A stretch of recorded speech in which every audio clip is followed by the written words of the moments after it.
நிறைய பேர் டேரெக்டாக விசிட் பண்ணி அசைன்மெண்ட்டை சப்மிட் பண்ணலாமான்னு கேட்டிருந்தீங்க. தாராளமாக டேரெக்டாக விசிட் பண்ணி சப்மிட் பண்ணலாம். உங்களுக்கு நியர்பை யூனிவர்சிட்டியாக இருக்குது அப்படின்னா நீங்கள் யூனிவர்சிட்டி விசிட் பண்ணி நீங்கள் யூனிவர்சிட்டியில் வந்துட்டு அசைன்மெண்ட்டை சப்மிட் பண்ணுறதுனாலும் சப்மிட் பண்ணலாம், போஸ்டலில் சப்மிட் பண்ணுறதுனாலும் சப்மிட் பண்ணலாம்.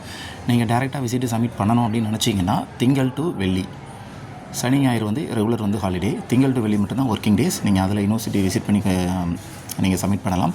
அதுபோக இந்த தமிழ்நாடு கவர்மெண்ட் அனௌன்ஸ் பண்ணுற எந்த ஒரு ஹாலிடேவும் யூனிவர்சிட்டியோட ஹாலிடே தான். சரிங்களா? ஸோ இதை செக் பண்ணிவிட்டு நீங்கள் விசிட் பண்ணுங்கள்.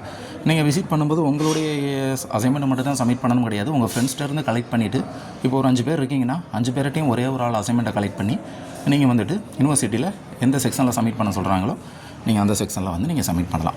சரிங்களா? திங்கள் டு வெள்ளி வந்து ஒர்க்கிங் டே, சனி ஞாயிறு வந்து எப்போவுமே ஹாலிடே. தமிழ்நாடு கவர்மெண்ட் அனௌன்ஸ் பண்ணுற எந்த ஒரு ஹாலிடேவும் யூனிவர்சிட்டிக்கு ஹாலிடே தான். அதை செக் பண்ணிவிட்டு நீங்கள் யூனிவர்சிட்டி டேரெக்டாக விசிட் பண்ணி சப்மிட் பண்ணலாம், போஸ்டல்லையும் சப்மிட் பண்ணலாம். ஓகேங்களா? 25 AY பேட்ச் இந்த தகவலை கண்டிப்பாக நோட் பண்ணிக்கோங்க. கண்டிப்பாக அது உங்களுக்கு யூஸ்ஃபுல்லாக இருக்கும். அப்படி இருந்துச்சுன்னா மறக்காமல் உங்களுடைய நியூ ஜாயின் ஸ்டூடெண்ட் ஒருத்தருக்கு ஷேர் பண்ணிடுங்க.